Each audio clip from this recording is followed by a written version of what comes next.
Hey guys, welcome back to another episode of Nobody Asked My Opinion podcast. I'm your host, Siobhan, or as usual, nobody asked my opinion, but I damn sure I'm going to give it anyway. Before I get started, guys, don't forget to hit that like, share, and subscribe. I appreciate you and you do.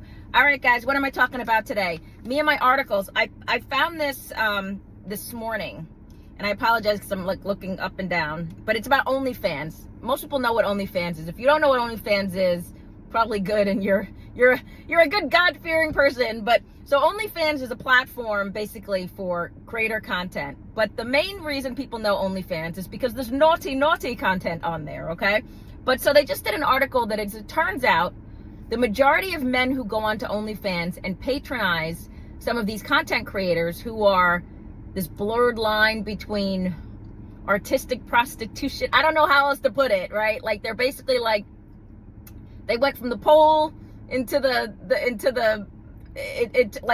a social media platform. I honestly don't know how to put it. And there's no insult to that. However you make your money, good for you. But I thought this was crazy, guys, because it turns out, and this is from a report from Super Creator, 78% of chats between creators and their top spenders have nothing to do with the down diddy. It has to do, and by the down diddy, I mean doing the deed. So they're saying most men who go on there, obviously, they think they're looking for like an actual gratification, so to speak, right? Turns out, not true. This article goes on to say that they are wanting to talk about, hold on. This is where, like, you know, my age comes in. I apologize. This is what the majority of men are talking to these content creators about. Non-sexual, guys. Number one, their hometown and upbringing. Number two, work, to brag or to vent. Number three, hobbies like gaming, cooking, and sports. Number four, their pets. Number five, the model's latest holidays, meaning where she's gone or her social media posts. Number six, TV shows, movies, and books. Number seven, fitness and workout regiment. Guys, this is crazy. Now, the part I left out is they're saying that the majority of the men who are patronizing these content creators, these OnlyFans girls, are married men. This is the saddest thing I've ever heard. And what do I mean by that? Tell me, like, I gotta hear this one, guys. I want to hear your opinion on this. One content creator says she does the task. Now, she made $30,000 last month. And she said, the task I do the most is what wives want to avoid. And when asked, she said, most of my fans want me to co-watch a football game with them without complaining like their wife does. Guys, this is crazy. Why am I talking about this? Because we talk about, and I talk about all the time, like, you know, the high divorce rates and everything else. I mean, ladies, if you're married, you may want to read this article. I'm gonna pin it, because this is crazy to me. This is crazy because you would think they're going on there, obviously, to see, you know, the uppers and the lowers, so to speak.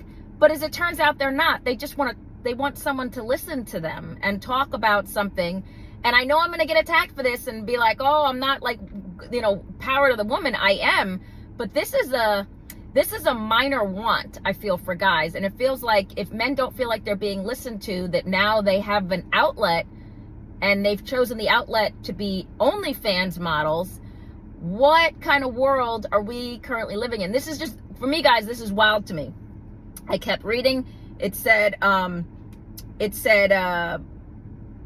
CEO of Super Creator underscored the trend. He said, contrary to popular belief, our data shows that top spenders on OnlyFans aren't just looking for explicit content. They're seeking emotional connection. Again, guys, this is the saddest article because it just shows how much of a disconnect we have. Even if you're married to someone, that you can't do something as simple as enjoy something that they like. I always say, you know, a relationship takes two to tango. There's stuff I've done in relationships I'm not going to enjoy. You're not always going to enjoy your spouse's hobby, but you at least have to, don't look like you're swallowing, you know, battery acid. Like this is just so sad to me. Another girl on here says she's paid the most for the girlfriend experience. And another one says that one of her highest paying clients, people assume it's going to be something kinky, But it turns out he just wants her to be fully clothed and doing regular domestic stuff, like living her everyday life. Now, obviously, I know the guys who are doing this are not going to get in my comments and own up that they're doing this. But if you are brave enough, I really want to hear, is this true? Have we failed so much as, one side of the human race that you are seeking out you are paying a woman? Now, I know the girlfriend experience, but you are paying basically just to talk about your dog spot. Like you're paying a woman who's dressed in skint. Like, I think I'm missing something here, guys. You gotta tell me. Another one says, and I love how these girls, this one, Sophia Rain, the MVP of OnlyFans, she said her top fan is a married American man and has shelled out over $6 million over 2 years, but barely asked for nude pics. She said, we talk every single day, and she is just his emotional support system. Wouldn't a therapist be cheaper? Is it just me? Therapist would be cheaper? I mean, I guess the therapist would be fully clothed, so there has to be some underlying sexual, I don't know, something. I don't know what I'm missing here with this one, guys, but it does. It kind of, it breaks my heart a little bit, because I feel like, again, as women, we're failing. If men, are you guys really seeking out companionship, something as simple as someone to cook with or talk about your job, vent about your day, and you're going to a social media platform like OnlyFans? I can't imagine how much this is costing you. Again, I don't know. Get a hobby. I was about to say get a dog, but I guess they have a dog, and that's what they're talking to the OnlyFans creators with. But what do you guys think about this? Because this is literally, this is wild to me.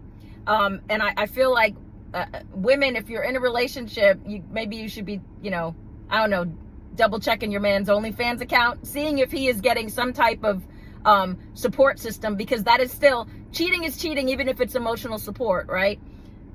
I don't know. Again, this one is wild to me, guys, but you guys let me know. Tell me, do you think, and this is what I want to know, do you think more and more men are seeking out this type of companionship? If so, what do you, how does that make you feel? If you're in a relationship, how does that make you feel? Do you want to now check your husband or your boyfriend's OnlyFans account?